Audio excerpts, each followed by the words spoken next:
this single knotted wig, which I think that you guys should definitely look into, considering that it was really easy to install, and also on top of that, it's going to give you the most natural effect simply because it is a single knotted wig. So the difference between a single knotted and a double knotted, because there is a difference.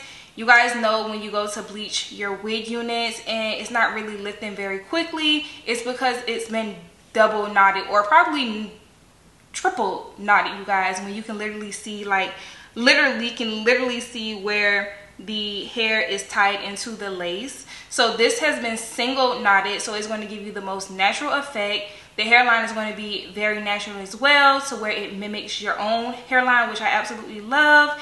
And it's just very natural, you guys, like really simple, easy to put on. And Chris Beauty sent me over this wig unit that is their single knotted wig, and it did come with these 2 stitch braids here. So I do have my wig unit on to show you guys what it looks like. I do want to let you guys know that I do not have a wig cap, or I did not do the ball cap method. What you guys see right now is my wig unit on top of like my natural hair. I just have my natural hair back in a ball back here, and it's not even tight, you guys. So you guys know that I never come on camera with braids. It's just not my thing. Honestly, I just don't know how to braid at all, you guys. So that's why you guys never see things like this on my channel. But I do appreciate them sending over like these 2 little stitch braids and things of that such. These wigs do come in a braid, as you guys can see, and it has a rubber band here. They're the same on both sides, as you could see.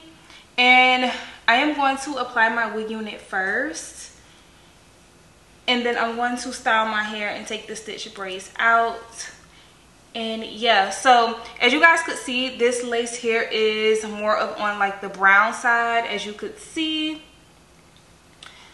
So I'm going to go ahead and put my foundation up under this, because this does not match with my skin tone. So I'm going to go ahead and put my foundation up under it. You guys know I use my L'Oreal Infallible Pro Matte to tint all of my lace. So that's what I'm going to be using for today. I'm going to take my Morphe brush and just go around the hairline with this to tint my lace. And also, when you guys do this, make sure that you are bringing it further up on the lace. And as you guys could see, a huge difference. This is going to blend much better. You guys know that I cut into my lace a certain way, because I love for my ear tabs to come down a certain way. So I'm going to go ahead and do that right now. I have cut around my ear. I have my ear tabs where I want them. So basically, because they stitched in the straps, you guys, I had to basically cut around that so that my ear would be able to lay flat. I could have just cut out the stitching, but I wasn't going to do all that. So I just cut into my wig unit like this, and then I tuck everything else like behind my ear. So here we are.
you.